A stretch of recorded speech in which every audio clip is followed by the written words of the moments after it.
Right the electronic configuration of any one pair of isotopes and isobars.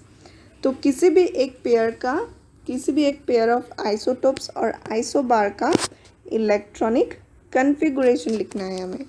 तो चलिए पहले देखते हैं कि आइसोटोप्स और आइसोबार्स होते क्या हैं। Isotopes are defined as the atoms of the same element having the same atomic number but different mass numbers.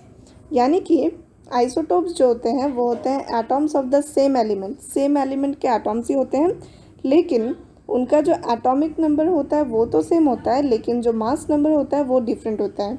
As for example आप ये देखिए, कार्बन 12 एंड कार्बन 14, इनका जो एटॉमिक नंबर होता है वो होता है दोनों के लिए 6, लेकिन जो मास नंबर है एक के लिए है 12 एंड एक के लिए है 14।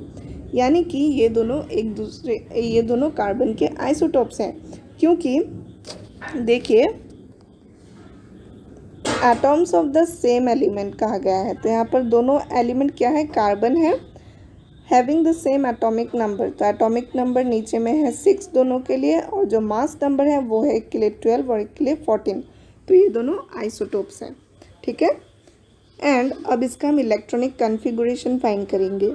तो क्योंकि दोनों का एटॉमिक नंबर सेम है, तो यानी कि दोनों का इलेक्ट्रॉनिक नंबर भी सेम, इलेक्ट्रॉन्स का नंबर भी सेम है, दोनों के लिए 6 इलेक्ट्रॉन्स ही हैं। तो इनका जो इलेक्ट्रॉनिक कन्फिगुरेशन होगा वो होगा K = 2 एंड L = 4 दोनों के लिए। Now isobars, atoms of different elements with different atomic numbers which have the same mass number are known as isobars। तो आइसोबार्स आप कह सकते हैं आइसोटोप्स का उल्टा ही होता है, क्योंकि यहाँ पर थे, देखिए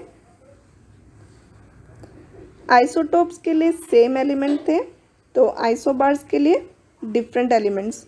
आइसोटोप्स के लिए सेम एटॉमिक नंबर था, तो आइसोबार्स के लिए डिफरेंट एटॉमिक नंबर। आइसोटोप्स के लिए डिफरेंट मास नंबर था, तो आइसोबार्स के लिए सेम मास नंबर। यानी कि the exact opposite of isotopes is isobars. तो अगर आप किसी एक का डेफिनेशन भी याद कर ले तो आप दूसरे का आसानी से याद रख सकते हैं, ठीक है।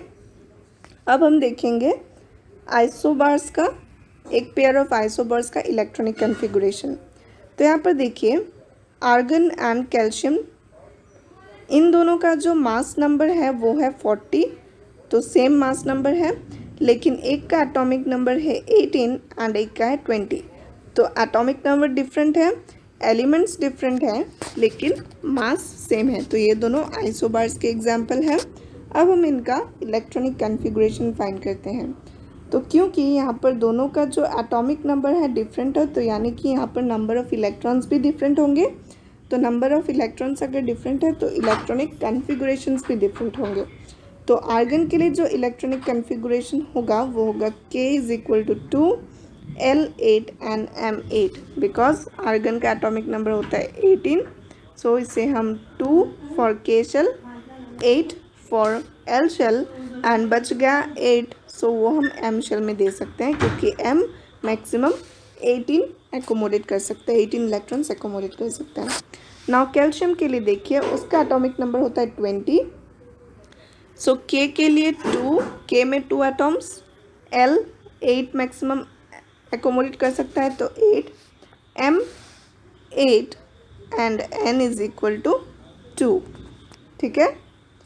तो ये हो गया इलेक्ट्रॉनिक कन्फिगुरेशन ऑफ कैल्शियम। तो यही था हमारा आज का क्लास।